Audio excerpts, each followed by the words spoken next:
I just finished The Goldfinch by Donna Tart and narrated by David Pittu on audiobook, and I thought it was absolutely fantastic.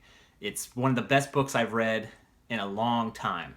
I only knew two things about The Goldfinch going into it. I knew that it had won the Pulitzer Prize for fiction a couple years ago, and that it was in every single bookstore I've ever walked into over the past 2 years. So I've seen this cover. I've seen this iconic cover. It's like white cover with a ripped label, and you could see the Goldfinch in there.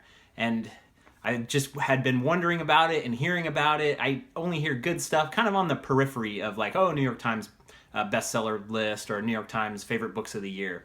And this book reinforces one of my stalwart rules that I don't watch movie trailers and I try to avoid reading any kind of summary for books.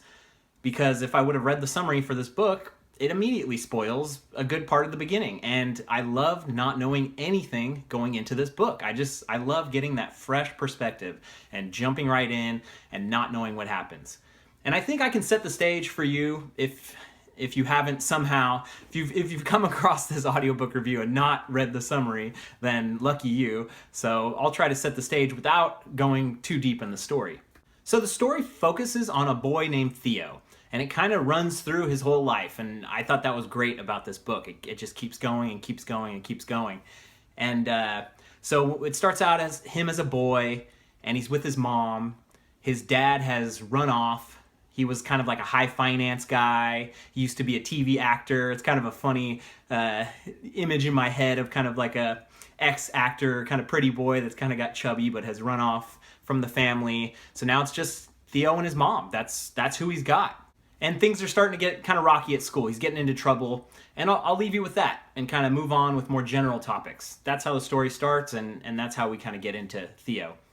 One of the great things about this book that I felt was such a relief was that it doesn't do, well, it does. It does a little bit of time jumping. So the book starts out with Theo as an adult writing this out, saying, hey, here's my story. And then it jumps into him as a kid, and then it just starts and it goes.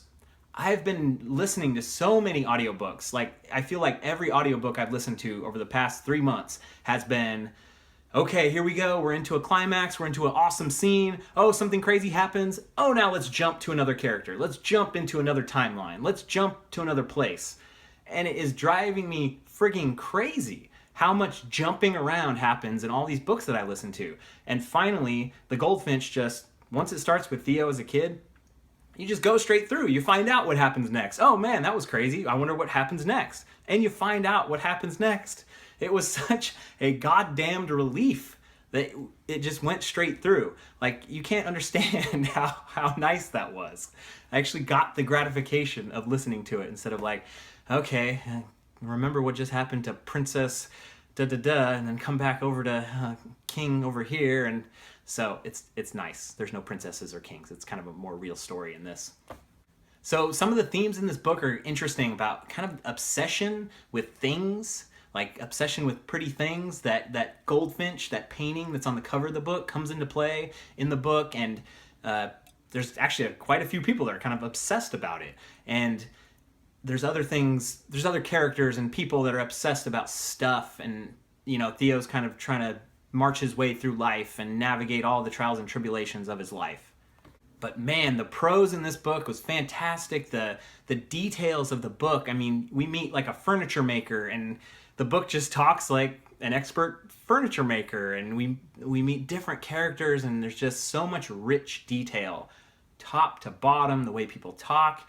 It's kind of like movie magic, right? It's kind of, you forget that there is an author, Donna Tart, writing all this stuff up. How could she possibly know about the front veneer of a dresser and this part and this thing and this detail and so many cool details about paintings, and it's just so neat when you get into a book like this that's so rich and deep and just really knows what it's talking about, or at least convinces me that it knows what it's talking about, right? It doesn't really have to be accurate. It just has to kind of fake its way through, like, oh man, that's amazing, really.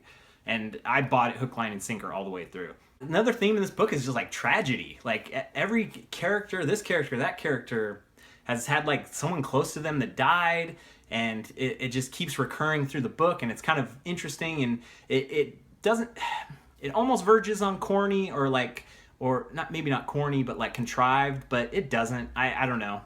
Lightning strikes in weird ways, and in this book it does a lot, I'd say, but it's still fine. I still enjoyed it. Oh, and the voice of the narrator is fantastic all the way through as well. Just really great voices for each person. When I think of certain characters in the book, I hear the voice of David Pittu immediately, of the Russian character, and then the old man character, and even the girl characters.